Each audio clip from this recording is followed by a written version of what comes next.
Praise the lord. సైన్యములకు అధిపతి అయిన యెహోవా పేరట క్రీస్తు సైన్యములో చేరిన మీ అందరికీ నా ప్రేమ వందనములు. ఈ దినపు యేసయ్య జీవపు మాట హబక్కూకు గ్రంథం 3వ అధ్యాయం 18వ వాక్య భాగం. నేను యెహోవా యందు ఆనందించెదను. ఈ లోకము శాశ్వతము కాదు అని, ఈ లోకములో ఉన్నదంతా ఒక నటన అని ఎరిగి, నా పౌరసత్వము పరలోకమందున్నదని తెలుసుకొని, నేను భూమి మీద పరదేశిని యాత్రికుని అని తెలుసుకొని, ఈ విశ్వాసపు పరువులో పరిగెత్తుతూ పరమపురికి ప్రయాణము చేయుచున్న పరలోకపు నేస్తమా, మనమందరము ఎల్లప్పుడూ నిత్యము క్రీస్తు యేసునందే ఆనందించవలెను. మన ఆనందం యేసులోనే వెదకవలెను. ఎందుకనగా ఆ ఆనందం శాశ్వతమైనది గనుక. అలాంటి వారి కోసమే ఆనందకరమైన దేశము ఉన్నది. అనేకులు ఈ లోకములో ఉన్న ఆనందము కొరకు అరువులు చాపుచు, ఈ లోక సంతోషము శాశ్వతమని భ్రమలో బ్రతుకుచు ఉన్నారు. ఈ లోకములో దేని ద్వారానైనా కలిగే సంతోషం అల్పమైనది, స్వల్పమైనది, కొంతకాలమే ఉండును. ఆ తర్వాత మరలా మన జీవితంలో మామూలు పరిస్థితులనే చూడవలెను. మనుషుల ద్వారా కలిగే సంతోషం, వస్తు వాహనాల ద్వారా కలిగే సంతోషం, సుఖభోగముల ద్వారా కలిగే ఆనందం ఏది శాశ్వతమైనది కాదని తెలుసుకో. సమస్తమును అనుభవించినది ఏది లేదు అంటూ ఉన్న భక్తుడు సెలవిచ్చిన మాట అన్నియు వ్యర్థము అని. కావున నా దేవుని ప్రియులారా, ఎల్లప్పుడూ ప్రభునందు ఆనందించవలెను. మన కొరకు సెలవులో మరణించి పునరుత్థానుడై తిరిగి లేచిన క్రీస్తు యేసునందు సంతోషించదము.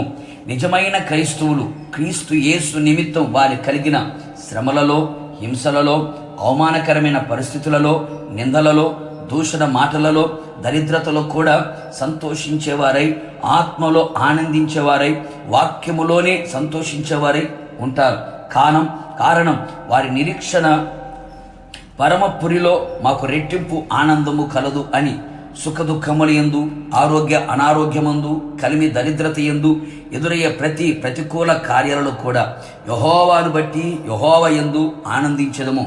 నిశ్చయముగా ఆయన మన హృదయ వాంఛలు తీర్చును, మన మనవి ఆలకించును, మన మనోభిష్టము సఫలము చేయును, ఉన్నత స్థలముల మీద మనల్ని నడవ చేయును. బలము కలిగిన వారమై బలవంతులమై దైవికముగా కొనిపోబడదము. పరమరాజ్యమునకు మనలను వారసులుగా మార్చును.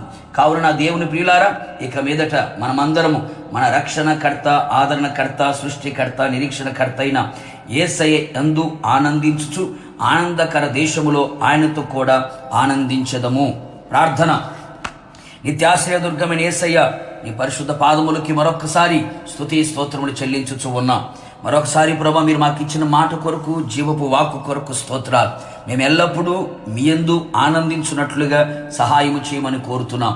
ఎలాంటి పరిస్థితులు మా జీవితంలో ఎదురైనప్పటికీ మేము మీ వాక్యమందు, ఆత్మయందు ఆనందించేవారిగా మా జీవితాన్ని మార్చండి, మలచండి ప్రభా. మీకు స్తోత్రం.